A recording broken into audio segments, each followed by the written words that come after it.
안녕하세요. 셀코TV 구독자 여러분, 오랜만에 인사드립니다. 자, 이제 여름인데 네. 진짜 올여름은 덥다 하더니 6월부터 더위가 지금 난리더니거든요. 그쵸? 네, 네. 진짜 더운데 요럴 때 또 이제 좀 당당하게 좀 팔을 쉽게 들지 못하는 분들이 많습니다. 네. 만세를 외치지 못하는 분들이 많아요. 만세를 하면 이제 옆에 사람들이 힘들어하죠. 네. 그래서 여름철에 이것 때문에 고민하시는 분들이 많은데 네. 오늘은 땀에 대한 크고 작은 고민들 함익병 원장님과 함께 이야기해 보도록 하겠습니다. 땀을 흘리는 게 뭐 사실은 이제 정상인 건데 네. 일단 정상 기준에서 어느 정도를 일반적으로 땀을 흘리는 게 양으로 어느 정도인가요? 우리가 이제 땀을 흘리는 거 체크를 하려고 그러면 어떻게 하면 체크할 수 있을 것 같아요? 어떻게 체크할까요? 진짜? 온몸의 비닐로 씌웁니다. 그래야지 땀을 얼마나 흘리는지 계산이 나올 거 아니에요? 그래가지고요? 그걸 다 그래갖고 모아. 모으는 거죠. 이제 그 볼런티어한테는 많은 돈을 줘야죠. 네. 네. 온몸을 다 비닐로 래핑을 하고 네. 하루 종일. 하루 종일 와. 24시간 동안 땀을 얼마나 흐르는지 체크를 해야 될 거 아니에요. 와. 그래서 어느 정도 모이면 어느 정도예요? 한 600-700cc. 700cc면 600에서 700ml. 네. 밀리리터. 네. 그러니까 이걸 꽉 채운 것보다 한 많네요. 2병이 되죠. 이거 톨 사이즈가 한 350cc 될 거래요. 와. 예. 여름이 뭐 더 많이 흘리죠. 생각보다 많은데요? 그러니까 우리가 겨울에 땀 안 흘릴 것 같죠. 네. 그럴 때 모은 게 한 500에서 600cc 돼요. 엄청나게 많네요. 계속 땀을 흘리는 거예요. 사람들이 땀에 대해서 이제 좀 공부를 해야 돼요. 네. 땀이 하는 역할이 뭐냐면 자동차의 라디에이터하고 역할이 똑같아요. 일단 체온 떨어뜨리는 거. 자동차의 라디에이터가 없으면 자동차가 과연 몇 킬로나 주행할 수 있을까요? 바로 엔진 뭐 다 녹아버리잖아요. 네. 우리 몸이 똑같아요. 오. 끊임없이 활동하고 이 얘기하고 내가 생각하고 움직이고 먹고 마시고 싸고 이런 모든 과정에 엄청난 칼로리를 소모를 하는데 네. 그게 자 팔을 이렇게 돌리는 칼로리를 썼어요. 열이 올라갔을 거 아니에요. 네. 뭘로 식혀야 될 거 아니에요. 그게 라디에이터가 피부에서 땀 흘리는 거예요. 아. 땀이 증발하면서 이제 체온을 떨구는 거죠.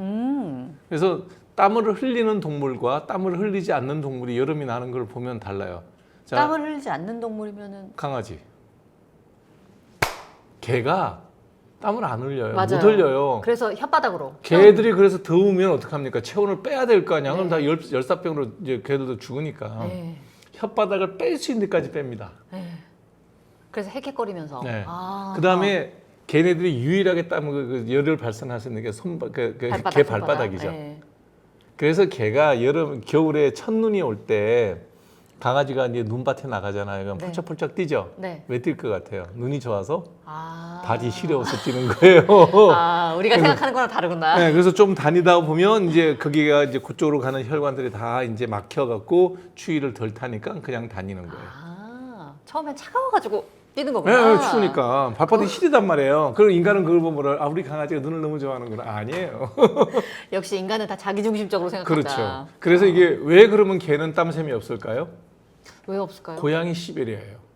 아. 늑대에서 우리가 개가 이제 시베리아 늑대들이 개로 진화된 거거든요. 우리 인간하고 동업을 한 거예요. 그 더운 나라에서 사는 개들은 없었어요? 늑대는? 없죠. 원적이 시베리아예요. 아. 거기서 생존하는데 땀을 흘리면 어떻게 되겠어요? 아. 바로 얼어 죽어요. 그렇네요. 네. 무조건 시베리아에서 사는 동물들은 땀을 한 방울도 흘리면 안 돼. 그럼 북극곰 이런 애들도 땀을 안 흘리는 안 흘리죠. 동물이- 그러니까 거기 살지. 흘리면 다 죽지. 어쨌든 체온 땀에- 조절이 중요하다는 거예요. 그래서 네. 우리가 이 더운 여름에 땀 흘리는 건 지극히 정상이다. 네. 근데 하지만 이게 이제 좀 일정 수준을 넘어서 너무 과하게 흘리는 거. 그러니까 땀이 많이 나는 것 때문에 고민하는 분들이 많은데 이제 다한증이라고 그걸 하잖아요. 다한증이라고 그러죠. 네. 다한증 치료를 위해서 피부과를 찾는 분들도 이제 많은데 일단은 다한증은 그냥 뭐 질병은 아니잖아요. 이건 왜 생기는 거예요? 질병이죠. 질병이에요? 네. 그러니까 미각 다한증, 구스테이트를 하이퍼아이도시스를 어렵고 네. 뭐만 매운 거 좀 먹으면 그냥 땀이 비오듯이 와요. 이제 미각 다한증의 종류가 다 여러 가지가 있는데 네. 대표적인 게 매운 거 먹으면 얼굴에 땀 나는 사람, 네. 미각 다한증이라는 게 있고, 네. 그다음 수장족저, 네. 손발바닥에 이제 땀이 많이 나는 사람이 있고, 그다음에 겨드랑이에 땀이 많이 나는 사람이 있고, 네. 이런 것들로 부분적으로 해서 이제 우리가 병명을 붙이죠. 요즘에 다한증 치료를 보톡스로 한다는 손발바닥에 이제 땀이 많이 나면, 네. 손바닥에 땀이 많이 나는 사람은 어느 정도냐면 골프 그립을 못 잡아요. 미끄러져서. 근데 저도 사실 이걸 제대로 본 적이 없는데 그냥 흐른다고 하더라고요. 네, 그 답안지에 잉크로 답을 쓰면 그냥 다 잉크 바닥이 돼버려요. 엄청나구나. 긴장할 때마다 네. 손 잡으면 너 왜 손 씻고 물도 안 닦고 나랑 손 잡니 이런 그 정도. 정도로. 네. 네. 그다음에 그런 분들이 되게 발바닥에도 다한증이 있어요. 발바닥에 땀이 얼마나 많이 나면 우리 각질이 두껍잖아요. 발바닥이 각질이 썩어. 잠시만 양말을 하루에 10켤레를 갈아 신어도 항상 물에 젖은 양말이에요. 그걸 또 신발을 신고 다녀야 되잖아요. 그거 너무 불편하다. 그래서 그런 분들이 딱 맨발로 이제 예를 들어서 우리는 또 미국 문화랑 다르잖아요. 네. 모든 실내 문화가 신발을 벗는 문화잖아. 딱 올라가면 그분이 밟고 지나간 자리는 고기 썩는 냄새가 나. 그러니까 이게 일상생활에 불가능하죠. 이거는 무조건 치료를 해야 돼요. 치료를 해야죠. 근데 그런 분들이 보톡스가 가능하다는 그렇죠. 얘기죠. 예, 보톡스를 이게 우리가 이제 주름 없애는 정도의 보톡스가 아니고 네. 희석을 많이 해서 하면 그 땀샘이 보톡스에 의해서 땀샘이 억제가 돼요. 땀이 안 나죠. 근데 이게 보톡스로 하는 게 흔한 일반적인 치료는 아니지 않아요? 아니요, 처음에는 일반적이지 않았죠. 그전에는 어떻게 했냐 그러면 이 손발바닥에 땀이 많이 나는 사람들 땀이 나는 원인이 교감신경이 너무 과잉 반응을 해서 땀이 많이 난다는 게 밝혀져 있었기 때문에 네. 이 척추로 이렇게 교감신경이 내려가거든요. 척추 따라 이렇게. 네. 거기서 나가는 부분을 잘라버리죠. 어. 그래서 교감신경 절제술이라 그래서 땀 분비를 하는 교감신경 라인 선을 절제를 해줘요. 네. 흉부외과에서 해요. 어. 수술은 이 흉곽경으로 들어가서 이 가슴 쪽으로 들어가야 되거든요. 근데 그게 딱 그것만 연결돼 있는 거예요? 혹시 다른 부작용은 없어요? 이제 거기서 땀을 딱 못 나게 손발바닥 땀을 못 나게 고 이제 신경을 자르잖아요. 그럼 네. 얘한테 나오던 땀이 어디서 나겠어요? 다른 데서 나요? 나요. 이게 보상성 다한증이라 그래서 가슴이나 등에서 그 땀이 다 나요.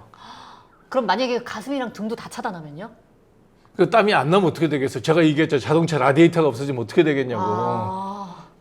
어딘가로 나야 될 건데. 땀은 나와야 될 게 다 나오는데 이 사람이 손발바닥에 많이 나왔던 것을 이제 돌리는 거예요. 우회로를 만들어 주는 건데 우리가 가슴이나 등에 땀이 많이 젖는 거는 그걸 그렇게 뭐 미용적으로 고민하지는 않잖아요. 근데 흐를 정도로 많이 나는 그거가 이제 그게 넓은 데서 나오니까 그렇게 안 나오죠. 집중하게 여기서 나오던 게 다른 조금. 데서 나오는데 보상성으로 다한증이 생긴다 하더라도 평상시에 못 느꼈던 가슴이나 등 이런 넓은 신체 부위에서 땀이 나오는 거기 때문에 그거는 생활에는 견딜만 하죠. 답안지 쓸 수 있고 걸어다니면 냄새 안 나는데 네. 골프 그립 잡을 수 있고. 네. 이제 그런 정도로 치료해 줬는데 이게 흉부외과에서 전신 마취하고 폐를 한쪽을 이렇게 그 호흡을 못 하게 하고 이렇게 수술이 되게 까다로워요. 근데 예전에는 그렇게 했었는데 지금은 그럼 보톡스가 일반적인 치료예요? 이제 일반적인 치료는 아니고 이제 이런 대수술을 하기가 번거로우니까 이제 손바닥에 이렇게 보톡스를 놔서 한선, 소환선이라거든요. 네. 땀 나는 그 소환선을 막아주는 거죠. 아. 그건 유효기간에 있어서 반복해야 돼. 마치 우리 얼굴에 맞을 때도 똑같아요. 반복하듯이. 네. 신체 부위 중에서 땀이 제일 많이 나는 곳, 제일 덜 나는 곳. 제일 많이 나는 곳이 어디가 제일 많이 나야 될까요? 저는 제 생각엔 얼굴 아니에요? 얼굴에 땀이 나는 것보다 더 많이 나는 데가 있어요. 머리? 머리보다 더 많이 나는 데가 있어요. 어디예요? 여자들은 모르는 남자들만 갖고 있는 음낭. 그래요. 그래서 거기가 이제 땀이 많이 나니까 네. 그게 이제 남자들이 곰팡이에 많이 끼죠. 거기 땀이 나는 이유가 또 그거랑 연결되겠네요. 거기가 땀이 많이 나니까 체온이 좀 거기가 좀 낮아야 되잖아요. 그렇죠. 어우 어떻게 하셨어요? 야, 또 정확해요. 그런 정보는 아주 빠삭하게 알고 있죠. 네, 대단하십니다. 원래 남자들의 그 정자가 건강하려면 네. 체온 36.5도보다 한 1도에서 2도가 낮은 게 좋아요. 그래야 정자의 운동성이 좋아지고 싱싱하고 건강한 씩씩한 정자가 네. 만들어져요. 그래서 당연히 땀이 많이 나야 체온이 떨어지죠. 어허. 그래서 거기는 항상 땀이 많이 나요. 그럼 여자들은 모르는 사실이네요. 여자들은 없으니까. 여자들은 그 뱃속에 난소로 들어가 있잖아요. 그렇죠. 예. 그래서 거기가 많고 그 다음에 이제 겨드랑이. 겨드랑이. 예. 그다음에 얼굴이나 두피에도 땀이 꽤 나는데 네. 그거를 우리가 인식을 못하는 이유는 늘 네. 노출이 돼 있어서 금방금방 증발이 돼요. 그래서 모르는 거죠. 저는 막상 제가 체감으로는 얼굴이 많이 난다고 생각을 하거든요. 예. 운동할 때 왜냐하면 제일 많이 좀 흘리는 것 같은 느낌? 등에 더 많이 날 거예요. 양으로만 따지면 면적이 제일 넓거든요. 우리가.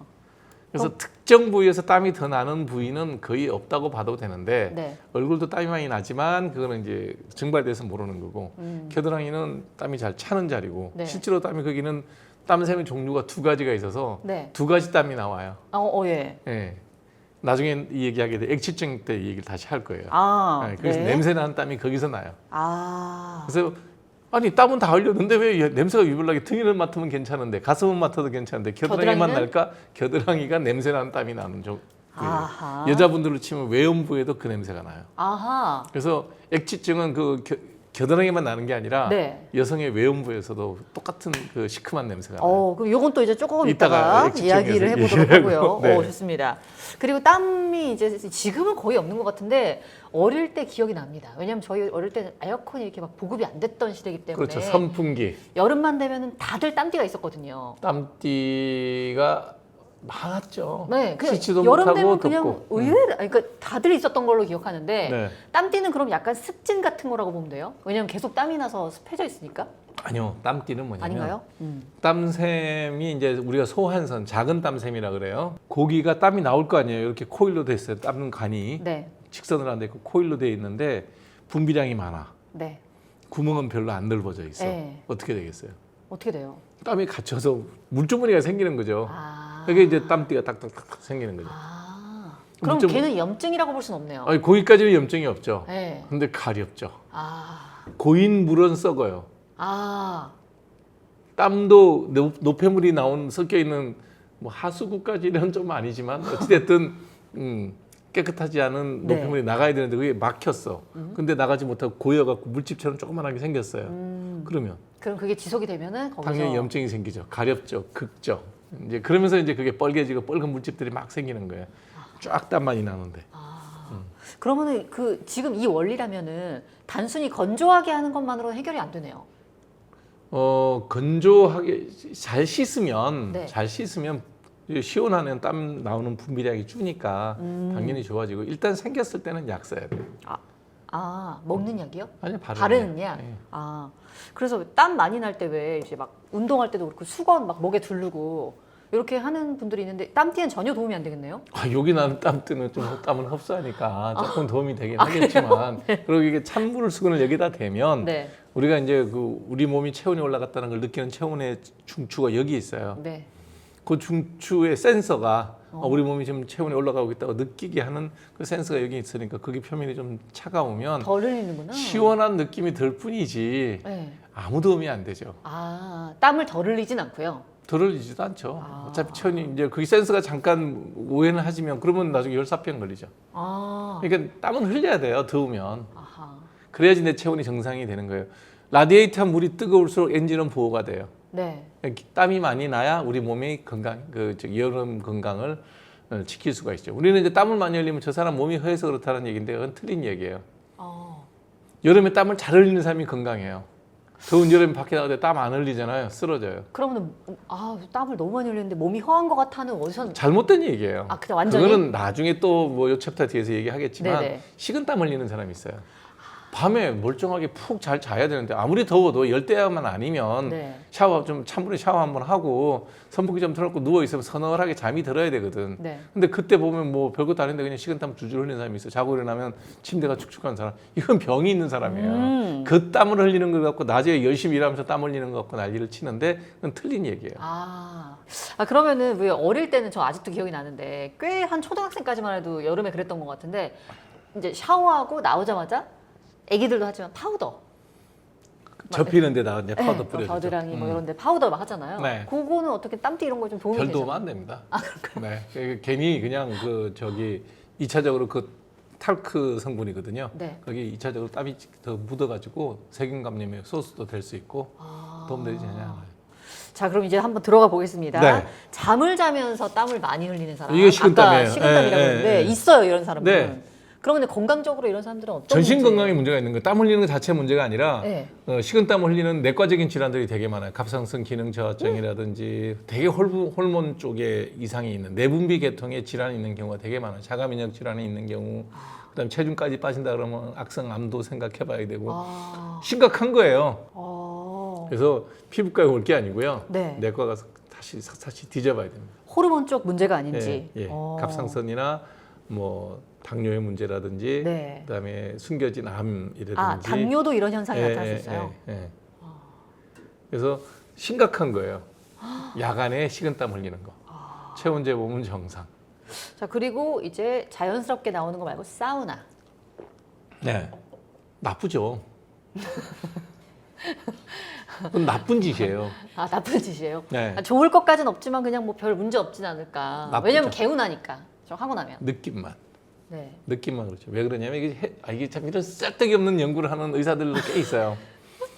사우나에서 땀을 흘리는 사람하고 네. 런닝머리에서 어찌든 밖에서 운동에서 흘리는 땀을 또 이제 비닐로 완전히 뒤집어 씌워서 눈, 코, 입만 열어놓고 네. 그다음에 사우나 두 가지로 딱 했어. 네. 땀을 다 모아갖고 땀 성분을 분석을 해봤어요. 네. 운동에서 흘린 땀은 전부 노폐물이야. 아. 물 플러스 노폐물. 네. 근데 사우나에서 앉아갖고 열 가해서 땀을 이제 기름 빼듯이 뺐단 말이에요. 네네. 그랬더니 전부 혈장 성분이야. 혈장 성분? 혈액 성분이야. 무슨 얘기냐면 운동을 해서 흘린 땀은 노폐물을 빼는 거고 사우나에서 앉아서 게으르게 뺀 땀은 전부 나의 피가 빠지는 거야. 아. 그러면은 저기 왜 계속 그 왜 사우나 자주 가시는 그런 이제 그 중년의 여성분들 있거든요. 네. 하루 종일 또 사우나 들어갔다 땀 빼고 나와서 뭐 기력이 있다가 없어서 이제 맨날 힘이 없어 보이는 게 그래서 하루 종일 지금 피 흘리고 있는 거. 네, 피를 흘리는 거랑 똑같아요. 적혈구 어떡해. 빼고 다 흘리는 거야. 적혈구 빼고 어떡해, 혈구, 적혈구, 백혈구, 뭐 혈소판 같은 성분들, 네. 혈구 성분들 빼고 나머지 혈장을 그냥 빼는 거예요. 그래서 그렇게. 그리고 또 알부민 맞으러 가지. 그래서 그렇게 이렇게 찜질방가면 뭘 드시나 봐요. 그러니까 그거 먹으면 계속 이제 영양분이 빠지니까. 그러니까 그런 짓을 하면 안 된다는 거예요. 아, 아니, 사우나라는 좋지 않구나. 거는 내가 목욕을 하러 갔는데 네. 잠시 땀 빼는 목적이 아니라 따뜻한 온기를 느끼고 나오는 정도로 끝나야지. 그 옛날에 권투 선수들이 체중 개체에 실패를 하면 마지막 땀 빼는 데가 어디예요? 사우나. 사우나에서 빼요. 네. 이제 정말 한 방울까지 빼서 체중을 맞춰야 돼요. 왜냐면 개체 초과면 초과되면 무조건 경기를 뭐 못 뛰니까. 경기를 못 뛰고 네. 챔피언 자격 박탈, 도전자 자격 박탈 이렇게 되니까 체중을 맞춰야 돼. 근데 그 선수도 그렇게 체중 빼고 링에 올라가잖아요. 몇 시간 한 6시간 대 8시간 그 텀은 둬요. 하고 바로 시합까지는 안 와요. 예. 그러면 그다음 이제 몇 시간 동안 먹어서 이렇게 대충 좀 어떻게 채우기는 하는데 네. 다 져요, 시합에서. 그 정도로 몸에 해로운 거예요. 그러니까 사우나에서 가서 내가 뭐 30분씩 땀 흘려갖고 체중 줄였다. 그거는 건강에 나쁜 일이에요. 아, 이거는 그러면은 웬만하면 안 하는 게 좋겠네요. 잠시 가서 내가 그러니까 이제 그러고 목욕탕 봐야 갔다가 사우나에 가서 한 5분, 10분 정도 있으면서 따뜻한 온기를 느끼고 나오는 거 정도는 괜찮아요. 근데 이걸 갖고 체중 조절 목적으로 하는 분들이 있더라고요. 아. 예, 그런 짓 하지 말라는 거죠. 근데 원장님 체중 조절은 아니지만 가끔 그럴 때 있거든요. 예를 들어서 술을 되게 많이 먹어요. 다음날 술을 되게 많이 먹은 다음 날에 그런 한증막 이런 데 가서 한 3-4번 정도 텀을 두고 이제 쫙 이렇게 나갔다가 쫙 흘리고 나오면 아주 이 개운하고 피부도 너무너무 좀 뽀얘지고. 그 3번을 왔다 갔다 하는 시간 동안에 나가서 걸어요. 그러면 노폐물이 쫙 빠져요. 알겠습니다. 자, 그리고 이제 악취증으로 이제 넘어갑니다. 냄새. 네, 냄새. 아까 그 이제 땀이 2가지가 있다고 하셨거든요.